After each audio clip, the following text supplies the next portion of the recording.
Vengo esta noche con una enorme gratitud a los premios Portafolio. En el año 2003, por allá en el mes de febrero, doctor Roberto, tuve la oportunidad de escribir por primera vez en Portafolio, una oportunidad que me brindó entonces Silverio Gómez, y empecé escribiendo sobre las metas del milenio. Yo recuerdo que fue la primera vez que publicaba en un diario económico y fue un artículo de 750 palabras. Lo recuerdo porque tuve que editarla varias veces. A partir de ese momento me invitaron a escribir una vez al mes y así empecé como columnista de Portafolio. Después, en el año 2007, con la llegada de Ricardo, me convertí en columnista semanal. Cada 8 días, religiosamente, estaba enviando mis colaboraciones para interpretar la realidad nacional, para plantear ideas, propuestas, y puedo decir con orgullo que jamás utilicé mi tribuna de columnista para diatribas personales, para la inquina que tanto daño a veces se ve en los medios de comunicación. Desde ese entonces entendí que cualquier púlpito que la vida le da a uno como oportunidad se tiene que utilizar es para construir y no para destruir. Y fue con ese mismo propósito que decidí dejar una carrera hace unos años para regresar al país. Y Portafolio me volvió a acoger. Me invitaba periódicamente a los almuerzos de los columnistas. Participé varias veces en estos premios. Entonces hoy vengo con una gran expresión de gratitud porque Portafolio para mí fue la casa donde pude compartir muchas ideas sobre Colombia. Y qué mejor ocasión que hoy para plantearles a ustedes lo que han sido las reflexiones, la acción de un gobierno que recoge no solamente las propuestas y las ideas de una campaña, sino que recoge muchas de las ideas que por 14 años tuve la ocasión de plantear en este prestigioso diario. Y desde ese momento, desde ese febrero del año 2003, estuve preguntándome cuál debía ser el rumbo de Colombia. ¿Qué le hacía daño a Colombia? ¿Cuáles eran aquellas cosas que nos impedían a nosotros dar grandes saltos? Definitivamente la historia de Colombia es una historia que tiene muchos más éxitos que fracasos. Somos un país cuya historia muestra la solvencia, la capacidad que tenemos para sobreponernos ante cualquier adversidad. Un país capaz de generar polos industriales en la más cruda inclemencia de la geografía. Un país capaz de ver crecer agroindustria, industria sofisticada, empresas de tecnología o recientemente unicornios que en pocos años llegan a las más grandes valoraciones que se hayan visto en medianas y grandes empresas en tan poco tiempo. Colombia tiene esa gran historia. Colombia tiene muchísimas razones de orgullo, pero también nos toca hablar sobre los retos. Desde el momento en que tuve la ocasión de escribir en este diario, planteé que la más grande adversidad que tenemos en el proceso de desarrollo de nuestro país es la informalidad. Un país donde más del 50% de la fuerza laboral no tiene la posibilidad de cotizar a la seguridad social, no tiene ahorros para su pensión, está prácticamente en una línea de fragilidad donde cualquier adversidad lo saca de la línea de ascenso y lo devuelve de manera brusca y abrupta a la pobreza. Y desde entonces concebí en todas mis columnas y mis colaboraciones que lo que este país necesitaba era vencer ese fenómeno, y vencerlo implicaba que tuviéramos una visión de respeto, de promoción de saber aplaudir la labor del empresariado. Porque lo peor que le puede pasar a una sociedad es que caiga en los discursos de los demagogos, cuyo espíritu maniqueo siempre ven al empresario con un señalamiento de rico, como si se tratara de alejarlo de su participación activa en la construcción de una sociedad. Por eso desde ese momento y durante 14 años y durante mi vida como senador y durante la campaña presidencial dije que la mejor forma de vencer la informalidad es con un país que reconozca, que valore la labor de generar empleo, de ser empresario micro, pequeño, mediano y grande. Es la única manera en la que podemos dar ese salto y convertirnos en un país que derrote la informalidad y que pueda ascender hacia ser un país de ingreso alto. Por eso, desde el 7 de agosto, cuando asumí la presidencia de la República, le dije a los colombianos: construyamos un pacto por Colombia, un pacto por la equidad. Es porque la mejor manera de derrotar esa informalidad es con legalidad y es con emprendimiento. Es con legalidad porque de una vez por todas tenemos que sincerarnos como sociedad y acabar las hipocresías con cualquier forma de criminalidad. No podemos tener criterios blandos para tratar de manera benigna a unos criminales y después rasgarnos las vestiduras frente a otros delitos. Debemos tener una sociedad con toda la capacidad y la firmeza de aplicar el imperio de la ley y al mismo tiempo desarrollar una cultura de emprendimiento. Esa es la forma de construir equidad. Y muchos me preguntan: ¿cuál es el tema del gobierno? Como si gobernar un país con las dificultades de Colombia se resumiera en una partitura simplista de un tema. El país no puede caer en esos clichés, porque este país sí que tiene temas que hemos dejado envejecer y problemas que hemos dejado envejecer mal, que requieren solución. Yo no llegué a la presidencia ni a quejarme, ni a convertir el púlpito presidencial en un entorno polarizador. Lo llegamos a hacer una revisión del país que enfrentábamos y dedicarnos a las acciones de gobierno, con claridad.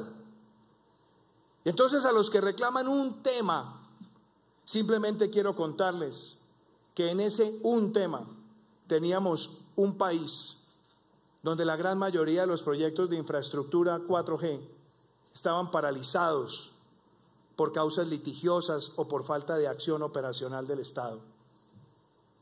Encontramos que una empresa que tiene la responsabilidad de atender la energía de la costa Caribe, 2 años intervenida, sin ninguna ruta, ningún camino plausible para resolver las necesidades. Encontramos que en los últimos 5 años los cultivos ilícitos habían pasado de 50.000 a más de 180.000 hectáreas. Encontramos muchísimos grupos armados organizados, vinculados a los grandes carteles, trabajando en zonas del país y convirtiendo su accionar criminal en una forma de intimidación a la sociedad. Y encontramos con que la forma de ver al empresario en los últimos años había sido siempre recaer sobre él la mayor carga de tributación, y solamente para que quede en evidencia, el 75% del impuesto de renta en Colombia es pagado por 4.000 empresas. Y a eso agreguémosle que sí, y hay que sincerarlo, no porque nosotros estemos buscando escudarnos o atrincherarnos, no, se recibió un presupuesto con 14 billones de déficit, desfinanciado, que fue presentado con claridad y transparencia al Congreso, donde se estaban dejando de atender muchísimos programas sociales. Pero yo lo dije, la labor mía no es estar recriminando el pasado, es enfrentar esas realidades y actuar. Por eso, en 112 días, a mí me complace decirle a los colombianos que no hemos hecho nada distinto a cumplir lo que nosotros tanto tiempo dijimos, recorriendo cada rincón de este país. Solamente hoy, doctor Monche Dávila, hoy, con la dirigencia empresarial de la costa, con la bancada costeña, con los gobernadores, le presentamos una ruta de solución a Electricaribe para que esté resuelto ese problema en septiembre y octubre del año entrante. Eso muestra que es un gobierno con vocación de resultados. En estos 112 días pudimos aplicar 2 programas de seguridad, el Plan Diamante y el que la hace la paga.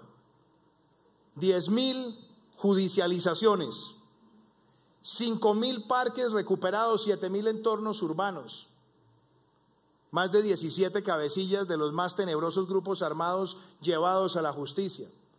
La línea 167 creciendo en el país con líneas de participación ciudadana. Le dijimos a Colombia que teníamos que resolver esos trámites engorrosos que se habían convertido en centros de peregrinaje burocrático, o lo que es peor, en tentaciones permanentes de corrupción. Ya llevamos más de 70 trámites intervenidos. Llegaremos a 100 antes del 31 de diciembre y estaremos por 840 antes del 7 de agosto del año entrante. Le dijimos al país que no podíamos seguir viendo un sistema educativo donde no se garantiza la alimentación permanente para los niños de Colombia. El PAE recibió de parte nuestra aumento de 48% para el año entrante y garantizar los 180 días de alimentación de los niños. Lanzamos el programa Generación E, que amplía la gratuidad universitaria para los más vulnerables, que invierte en infraestructura y que adicionalmente contribuye a la base, y nos hemos dedicado a escuchar el clamor de estudiantes, maestros y rectores, porque este gobierno no es antagonista de las causas sociales. Pero yo pregunto, ¿por qué los que vieron aprobar el presupuesto el año pasado nunca dijeron nada del desfinanciamiento que tenía la educación superior? ¿Acaso eso pasó en los últimos 112 días? Desde luego que no. Pero como no vinimos a quejarnos, sino a responder, lo que hemos logrado fue un propósito que planteamos durante tantos meses: darle a la educación el presupuesto más significativo que haya tenido, no solamente en el presupuesto general, sino en la inversión. Le hemos contribuido a la universidad pública también con muchísimos deseos. Hemos hecho en estos 112 días programas tan claros de respuesta al clamor de comunidades. Enfrentamos 43% de los hospitales de Colombia con déficit financiero el 7 de agosto y lanzamos una ruta de atención, y tendremos antes de finalizar el 2019 un programa de punto final para poner en cero las deudas del ADRES y a partir de ahí empezar a cambiar el sistema de remuneración de las EPS para que no se les pague solamente por el número de afiliados, sino que se incluya el criterio de calidad en el servicio. Lanzamos la ventanilla única en materia laboral. Lanzamos los programas de vivienda, semillero de propietarios, casa digna, vida digna, todos de la mano con las propuestas nuestras de gobierno. Y yo entiendo, hablar sobre estos temas también requiere tocar las soluciones a los problemas macroeconómicos del país. Se requiere carácter para enfrentar esas decisiones y se requiere motivación, pero al mismo tiempo la tranquilidad de hablarle al país con pedagogía, con la actitud de pedagogo y no la de demagogo. Presentamos una reforma, una ley de financiamiento a esos recursos que hacían falta en el presupuesto, pero no nos quedamos ahí. Buscamos resolver ese entuerto de tener un sistema empresarial agobiado por la carga tributaria. Y lo que presenta hoy esa ley es una reducción sustancial de la tasa efectiva de tributación para que se generen empleos, se pague mejor y tengamos un mejor entorno de desarrollo empresarial. Hay muchos que en medio de críticas que siempre se respetan y se agradecen, han tratado de vender la idea que hay una desazón de inversión. Solamente hoy, cuando lanzamos los primeros bonos naranja para financiar los emprendedores creativos, se lanzaron 300.000 millones con objetivo de colocación y tuvimos solicitudes por 800.000 y tuvimos que elevar la colocación a 400.000 millones. Hace 2 días llegó PQDC, uno de los fondos más grandes del mundo en infraestructura, a traer $1.000 millones de la mano con la FDN en Colombia, el fondo de equity más grande que ha pisado nuestro país para infraestructura. Lo que nosotros buscamos con esta ley es permitirle a Colombia un desarrollo empresarial para construir equidad. Y sí, No lograremos seguramente los 14 billones y tendremos que hacer congelamientos de recursos y tendremos que apretarnos también el cinturón como lo anunciamos, 1 billón el año entrante y 6 billones en los próximos 3 años. Pero yo prefiero recaudar 7 billones bien recaudados que caer simplemente en el ímpetu recaudador y perder la coherencia de la reforma. Por eso hemos preferido esa actitud para enfrentar las dificultades. Pero yo no me quedo solamente ahí, apreciados amigos. Yo veía ahora el discurso del padre refiriéndose a los hermanos venezolanos. Aquí también dejamos envejecer mal esos problemas, porque las causas de esa migración, de esa crisis humanitaria, es una dictadura atroz que ha arruinado todos los derechos y todas las actividades en Venezuela. Yo pregunto, ¿dónde estuvo la firmeza del Estado colombiano para denunciar esos atropellos? O si por el contrario en su momento se prefirió el trato del vecino que oye golpear a su esposa, pero lo saluda siempre en las puertas del ascensor para guardar las formas. En este gobierno no. No somos belicistas, pero si estamos dándole solidaridad a los hermanos que huyen de la dictadura, denunciamos la dictadura porque es nuestro deber moral. Esas actitudes y condiciones que lo que buscan es también posicionar a Colombia en principios internacionalmente. Es lo que nos ha permitido que 7 jefes de Estado nos acompañen en la denuncia de la dictadura de Venezuela en la Corte Penal Internacional. Y eso también de la mano a elevar esta discusión migratoria para que no sea manejada con paños de agua tibia y tenga una solidaridad internacional con fondos, con participación activa, con donaciones, con medidas de protección temporal migratoria en varios países.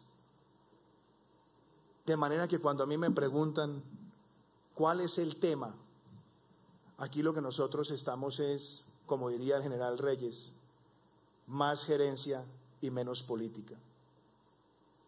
Nosotros queremos un gobierno que hable con sinceridad y no que se queden los eslóganes o los manejos maniqueos o cosméticos de la imagen. Somos conscientes que a todos los llamados de la población se escuchan con humildad. Se pueden cometer errores, desde luego, y enmendarse también. Como diría Darío Echandía, en política se pueden meter las patas pero no las manos. Por eso hemos emprendido también una lucha frontal contra la corrupción, promoviendo la transparencia, buscando con determinación que este país cambie las prácticas malsanas de las dádivas, las componendas y las trapisondas que tantos años le hicieron mella y deterioraron la calidad institucional. Yo lo que les quiero decir hoy a todos ustedes en estos premios portafolio, con el orgullo que me merece a mí estar hoy acá, es que en 112 días hemos trazado una hoja de ruta y vamos a perseguir un país de equidad para que los 500.000 colombianos que hoy no tienen luz eléctrica la tengan, para que los 431 municipios que no tienen calidad de agua reciban una respuesta del Estado, para que ese 4% de pobladores de las zonas rurales de La Guajira que no tienen agua potable vean que en el 2022 llegaremos a más del 70%, que podremos conectar esos 364 municipios que están a 2 horas de la cabecera más cercana, que podamos brindarle a los jóvenes que están en la Colombia profunda el acceso a la educación. Por eso el pacto que le proponemos a Colombia ya va a estar en un plan de desarrollo. Pacto por Colombia, pacto por la equidad, para que todos sumemos, para que todos contribuyamos, para que antes de acudir a la protesta acudamos a la propuesta como un mecanismo de construir país. Yo les agradezco inmensamente esta oportunidad. Le agradezco a Portafolio por ser mi casa. Le agradezco, doctor Roberto, querido Ricardo, agradezco muchísimo todas las oportunidades que me brindaron, y hoy como presidente de los colombianos, motivado por unir este país, ejerciendo una presidencia que lo que busca es acabar con la polarización y ejercer la presidencia buscando consensos, aunque critiquen muchas veces la tranquilidad. Aquí lo que vamos a construir es una revolución tranquila basada en la equidad. Muchísimas gracias.